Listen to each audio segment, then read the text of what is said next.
Hello বন্ধুরা, অনেক দিন পরে আবার আপনাদের কাছে চলে এসেছি।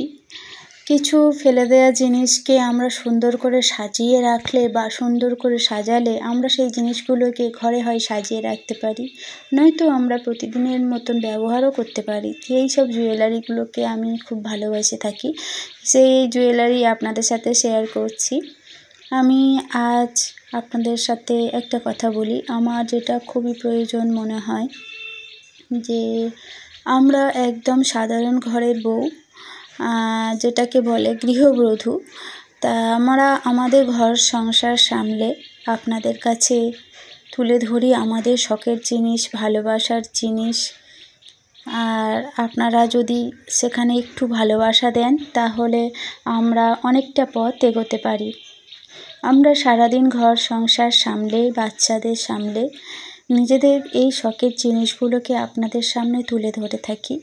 তাই সবাইয়ের কাছে একটু অনুরোধ করছি, প্লিজ আমার এই ভিডিওটা একটু দেখার শেষে লাইক করে দেবেন, কমেন্ট করে দেবেন, আর প্লিজ একটু সাবস্ক্রাইব করে দেবেন।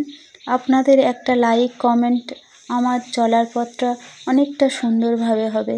আর আমরা ঘরে বসে থেকে আপনাদের কাছে এটুকুই আশা করছি যে আপনারা প্লিজ আমাদের মতন গৃহবধূদের সাথে থাকুন, তাহলে আমরা অনেকটা পথ এগোতে পারি আর অনেকটা দূর যেতে পারি। অসংখ্য ধন্যবাদ বন্ধুরা আমার এই ভিডিওটা এতক্ষণ দেখার জন্য। অসংখ্য ধন্যবাদ, অনেক অনেক ভালোবাসা। প্লিজ আবারও বলছি, একটা লাইক, একটা কমেন্ট আর একটু সাবস্ক্রাইব করে দেবেন প্লিজ। একটা সাবস্ক্রাইব করে দিলে আমি অনেকটা পথ এগোতে পারবো। এই আর কি করব বলুন, এছাড়া তো আর কোনো উপায় নেই।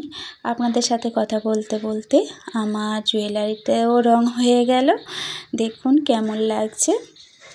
আমার তো খুবই ভালো লাগছে, কালার কম্বিনেশান বাটার সেলটা সুতো দিয়ে করলাম, কটন থ্রেড যেটা বলে, খুবই ভালো লাগছে। প্লিজ সবাই একটু লাইক কমেন্ট করে পাশে থাকবেন। অসংখ্য ধন্যবাদ বন্ধুরা এভাবে আমার সাথে থাকার জন্য। অনেক অনেক ভালোবাসা সবাইকে। টাটা।